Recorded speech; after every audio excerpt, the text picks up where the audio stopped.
Okay. Right, guys and girls, we've got a bit of a shameless plug, hardboiled lifting straps, and we are almost ready to go. Just put my fish in the fridge. Why fish? I'm just about to thin the skin out, guys. It's on. Right. Big pull day going down today, guys. Today will be pull A session, which is very much a lat focus session. So we will have a single arm to pull down to begin with. Then we have got prime row, which is both upper back and lat. And then we move on to single arm lat bias row. And then we will finish our back work on a prime row that really targets the upper back and the upper lat, because it moves from a low to high plane of motion, which I'll explain in a little bit.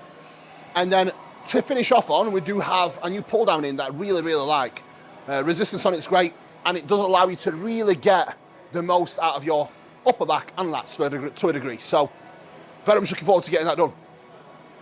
We are almost 21 weeks out, so time is ticking, but progress is definitely coming. So you will notice, guys, every single week now, condition is starting to creep through, and every video you'll probably see my face getting a little bit leaner, and in general, me getting closer. I always get ready early, and that is the goal this year. I intend on being done with fat loss around 2 weeks out. So I will take you through the process and explain how we run things for this prep. It's gonna be a little bit different because last year I was ready at like 4 weeks out. Then I continued to diet, which just were a complete disaster. I over-dieted heavily. But look, lesson learned, and we're not gonna make it this year. So game time, guys.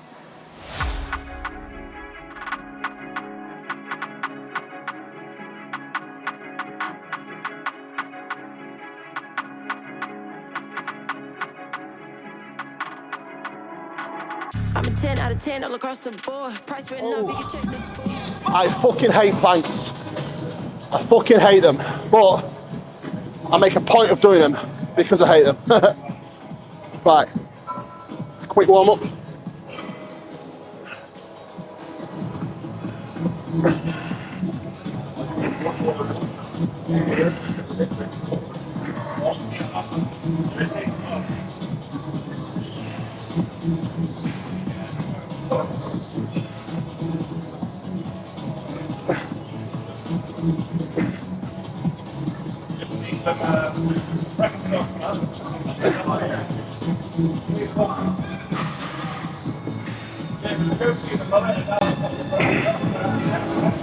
Okay.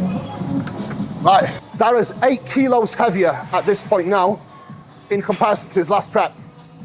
So in one off season, we have added around 16 pounds. So initially the goal was classic, right? Which we are still going to do this year. But given the process that we've gone through this year, the progress that you've made, it's not realistic for you to be able to do classic again unless we get the pro card. Because with what I know we can do in one off season, you're going to add another 10, 15 pounds of muscle again. Because we haven't pushed the envelope with anything. You've just had an echocardiogram, everything's good. Your health's tip top, your blood work's always great. The main thing for us is just managing your stress levels, making sure mentally feel good. And that is the winning formula, making sure we do just enough to get the growth without trying to get too greedy. So that applies to food, training, and the drugs. And someone actually asked me in the Q&A yesterday, what's been my biggest lesson from this prep versus last prep? Number one that I went over was starting leaders going to lead to a better outcome. Yep. Number two has been the importance of stress and managing your environment and just keeping a level head. 100%. Made all the difference for... Made what, 3 diet changes? Yeah.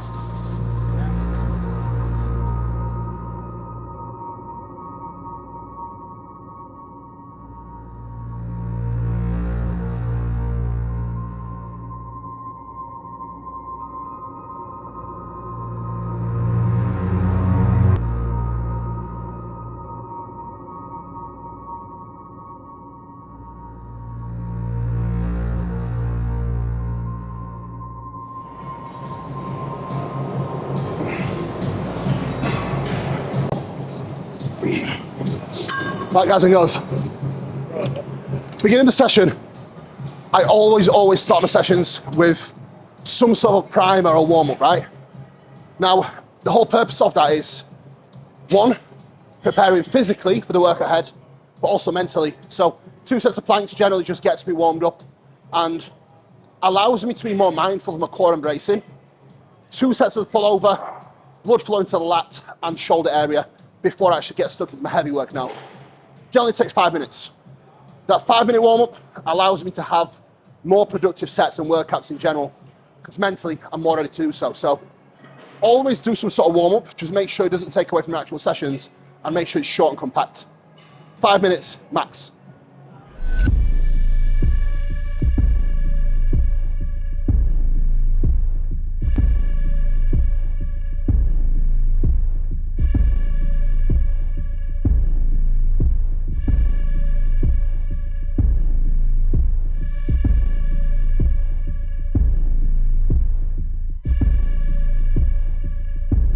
Generally, the warm-up work for push and pull day looks the same.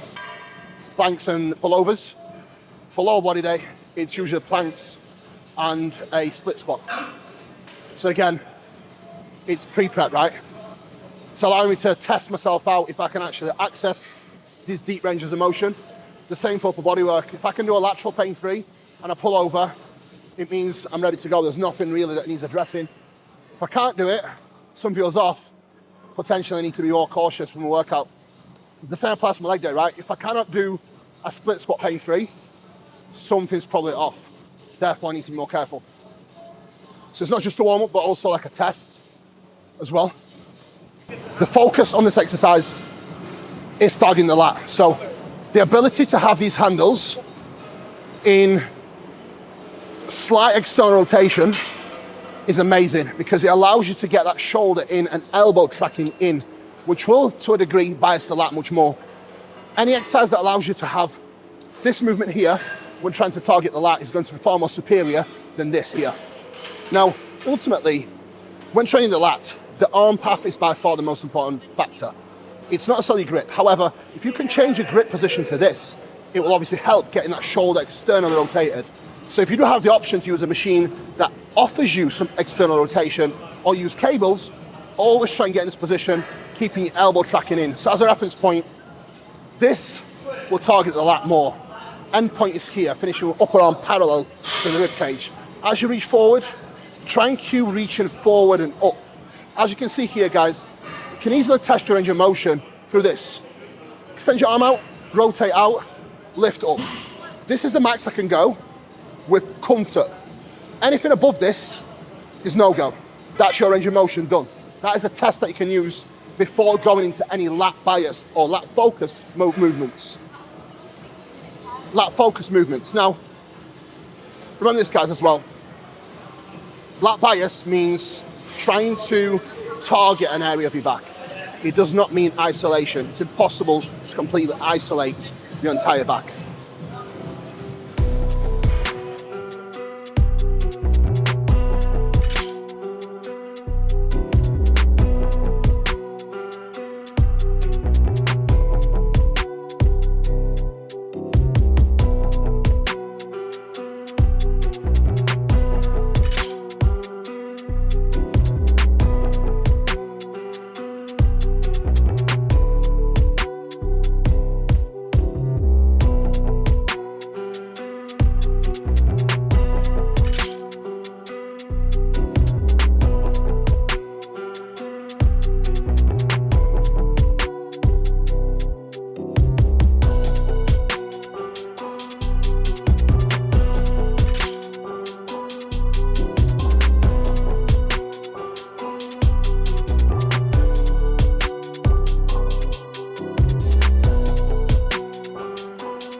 Now, what you'll notice, guys, myself and Mark, when we track our repetitions, if I am not happy with any of the repetitions that I've completed, or I do not think that it was a quality rep, it does not get logged.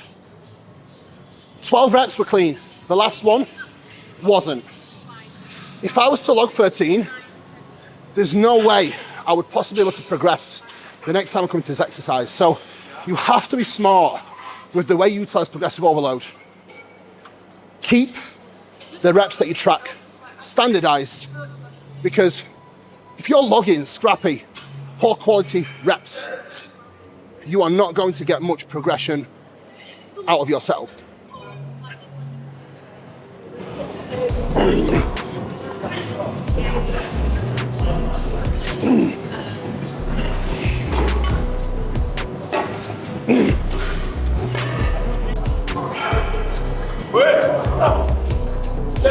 Let's go.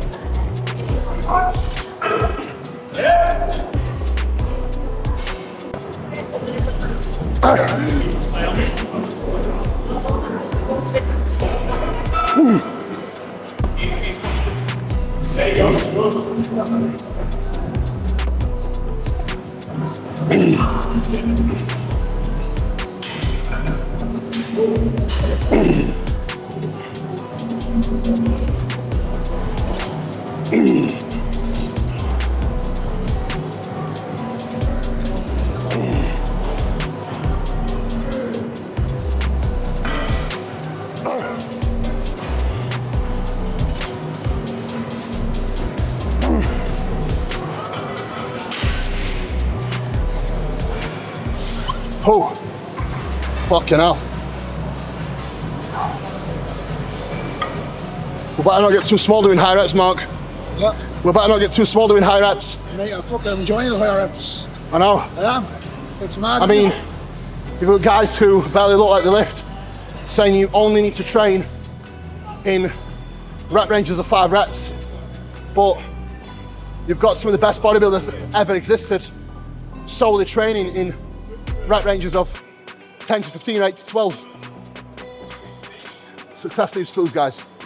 There's a reason why there's generations of bodybuilders training in 8 to 15 rep range. I think what you said as well is that as your training age goes on, then you can get away with doing lower reps. Absolutely. The quality is better. When you're weaker as well, when you don't have to move as much load, you can get away with low reps. But for me personally, especially movement specific, if I was to do 5 reps on this, there's no way I can maintain good execution. The weight Yeah, too high. the weight would be too high. So it's relative to exercise preference and also your training age and strength. So guys, super small, continue doing your 5 reppers. I simply cannot get away with that. I have seen far more growth simply training 8 to 15. So see what works best for you and come to your own conclusions. Right guys, how should you progress your lifts? It depends. Generally, a kilo up to 2.5 kilo max is about the progression you want to be taking across majority of exercises.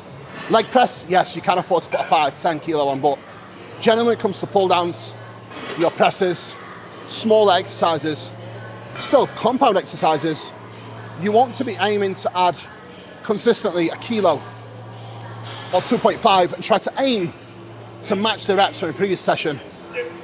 If you notice you can progress more, it's not through adaptation, it's not through your actual muscle growing, it's for you allowing your execution to slip to simply move more load. The process of adaptation where you can move more load takes time. It comes as a byproduct of your muscle getting bigger. Therefore, it takes a long, long time to be able to do. So stay patient with progressions, small progressions over time, prioritizing quality and execution.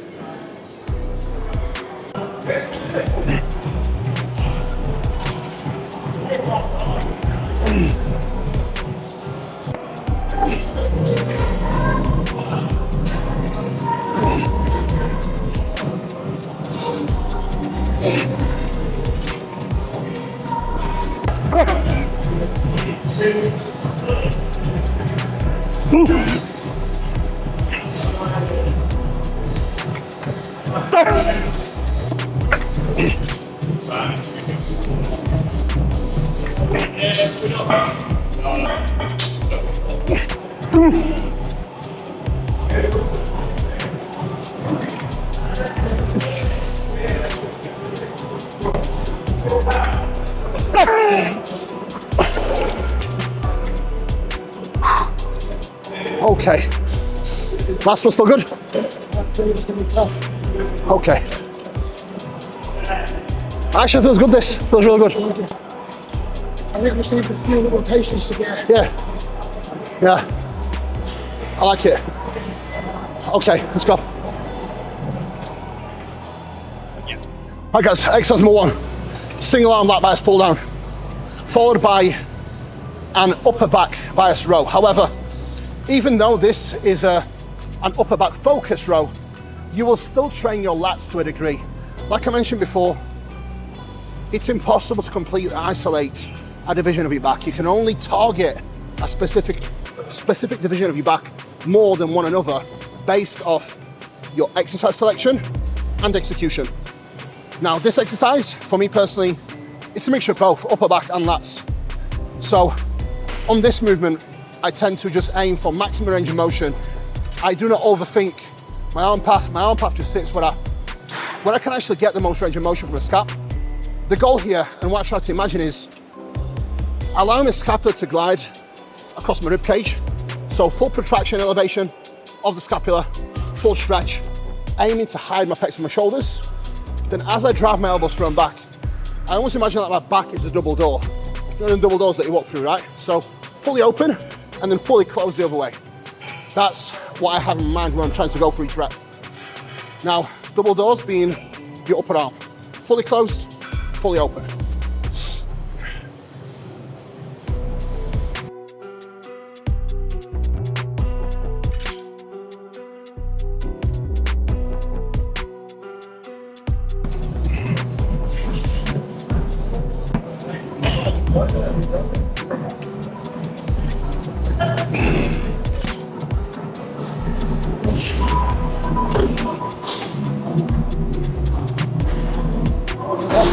Okay, guys, exercise 3 wrapped up. Single arm lat bias row. The reason why I love Cybex is it moves from a high to a low plane of motion. And for lat work, especially being in this fixed plane of motion, it's literally perfect. Your arm comes from up, down. So you perfectly mimic what you actually need to do to target the lat. So for me, if you look at almost a perfect machine for lat work, this would be it. The only thing that makes it a little bit less than ideal, it does tend to diverge out to the side, which forces me to move my whole body position slightly over to the working side. Easy fix, but it would be better if it just moved in a straight plane of motion without diverging out to the side. And obviously coming from a high to a low plane of motion as well makes it ideal.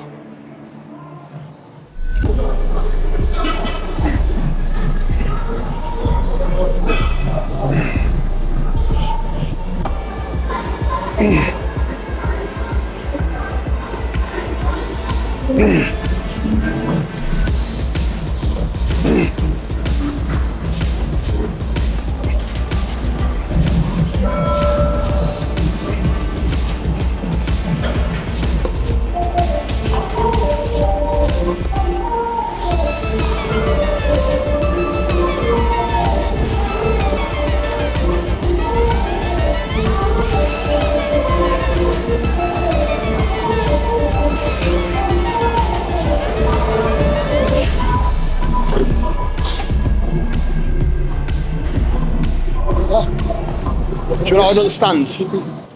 Bodybuilders that have been bodybuilders for like 10, 15 years and then they just stop training. I won't be able to live. I wouldn't know what to do. Since I was a kid, since I was 11 years old, my life revolved around training. Because even at school, I was like, right, I finish at 3, I'm going straight to boxing. I'd be at boxing till 7, 4 till 7, then I'll be home in bed.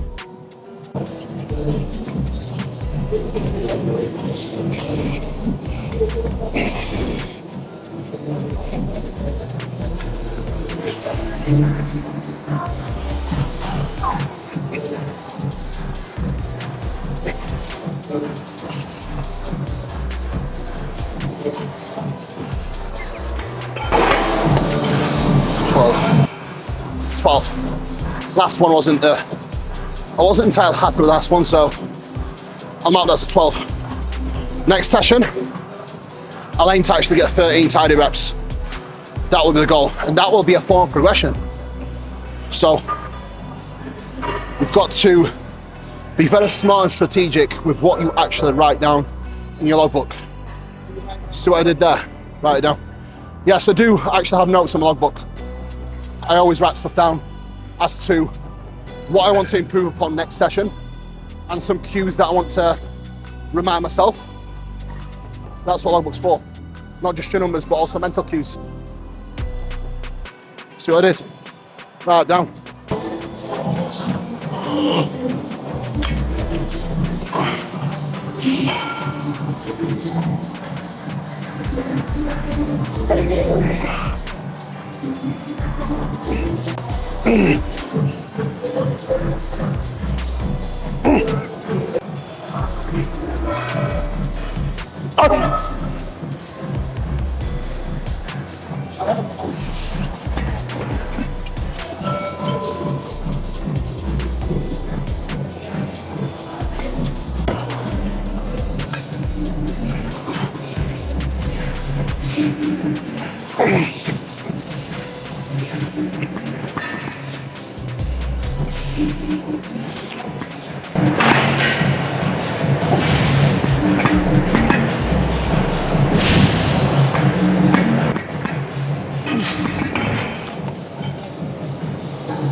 Okay, one set of shrug.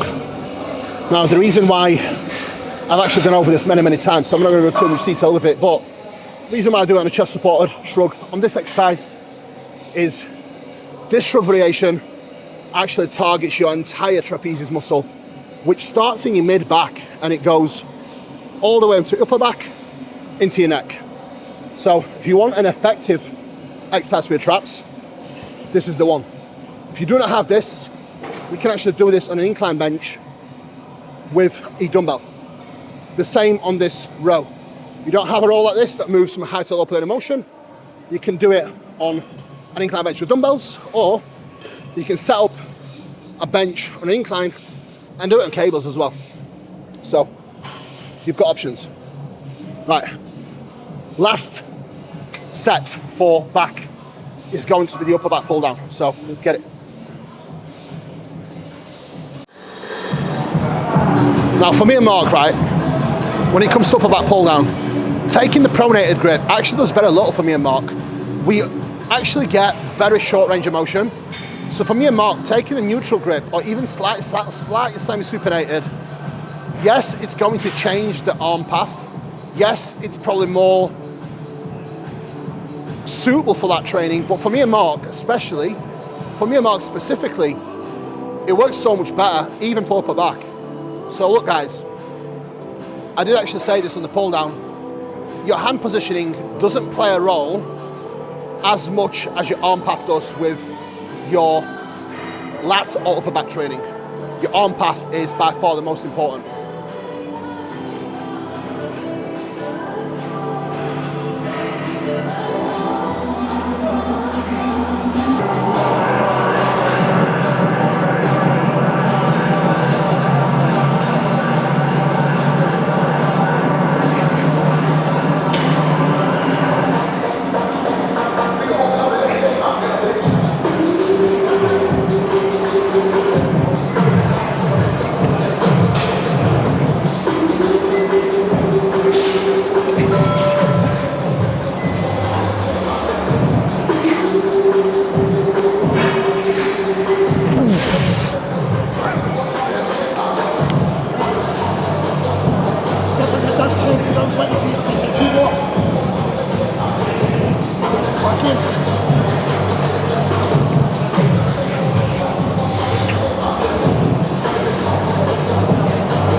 Fuck me.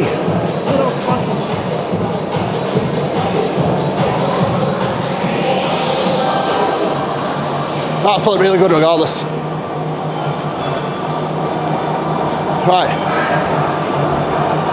Next. Technically, exercise number 5/6. We've got a single arm dumbbell curl.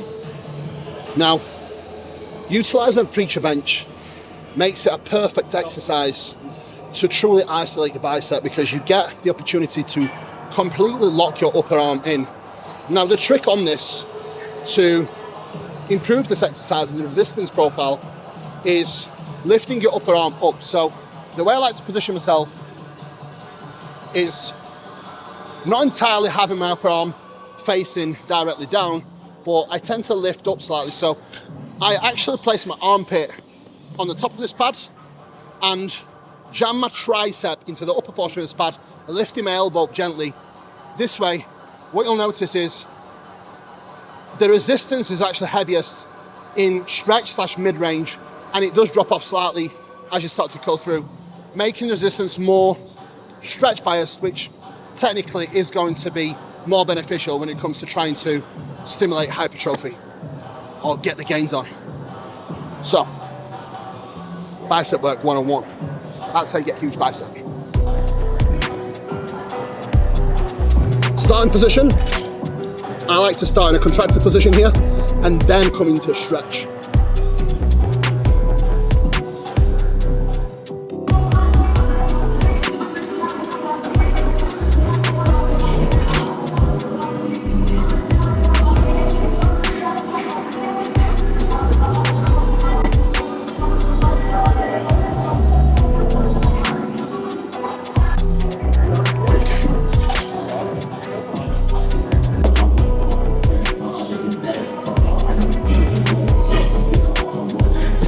Okay, right.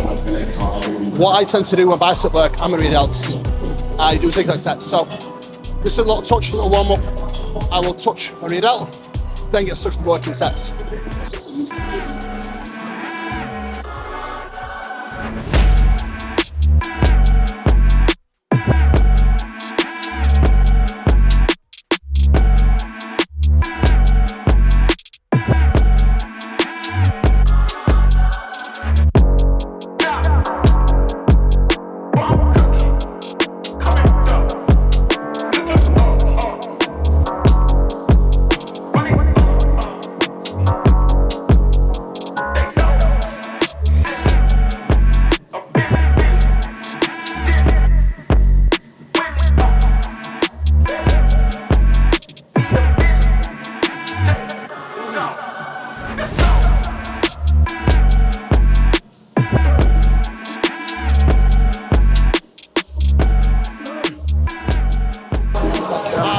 To have slight imbalance between my left and right side in strength. I actually don't anymore because generally what I do, I start on my strong side. Whenever I get my strong side, I force my weaker side to catch up. A lot of people, when they do unilateral work, they start the weaker side thinking it's the right thing to go. They start the weaker side thinking it's the right thing to do to try and make it stronger, but that will happen. Hit your strong side first, go all the way, then you hit your weaker side and you simply force it to catch up. That in my personal opinion has been far more beneficial and far more effective in ironing out slight discrepancy in strength or size between one side to the other.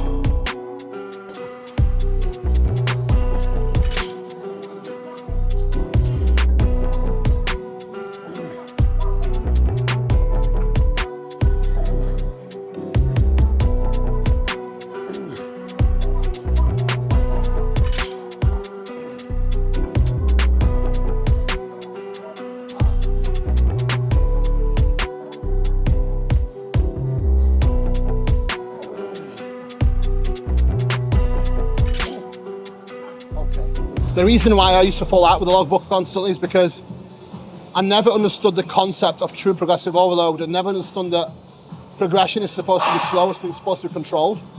I'm not supposed to progress by 10, 15 pounds every session. It's just not realistic, and that's what I used to try and do. And that's a common theme that I see with a lot of people, is that they try to utilize the logbook, they expect these massive jumps in progression, and then they either end up getting injured because they're chasing numbers, or they simply fall out of the logbook because they're not able to progress the logbook because they're taking too many force reps, training with too much volume, or simply rushing the progressions. So key to getting the most out of this is self-control with your training and patience, which ultimately, having self-control and patience is directly going to make you a better bodybuilder, but it's also going to make you a better person and better businessman, or generally even a better husband. So there's merit in having lessons that bodybuilding teaches you, which is mainly patience and delayed gratification. Right, guys and girls, that is the session wrap up.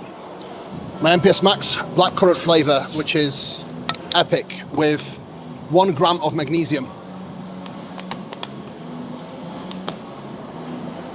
It's actually so refreshing, especially post-workout, cold, straight from the fridge.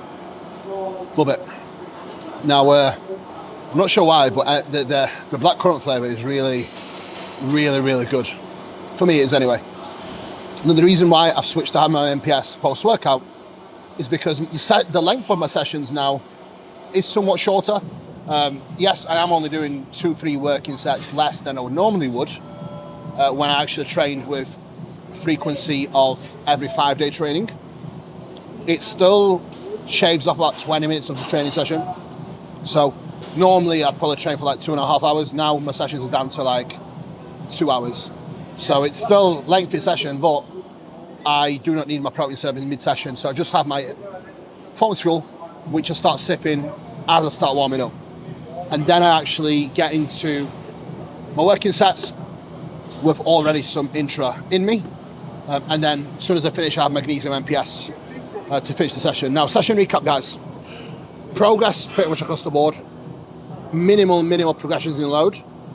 And when I do take the minimal progressions in load, I always aim to match the reps. So it was a very successful session today. I'm super happy. And I'm looking forward to now just keeping this momentum going. So guys, as always, thank you so much for tuning in. Appreciate you all. And make sure you like, share and subscribe. See you guys again soon.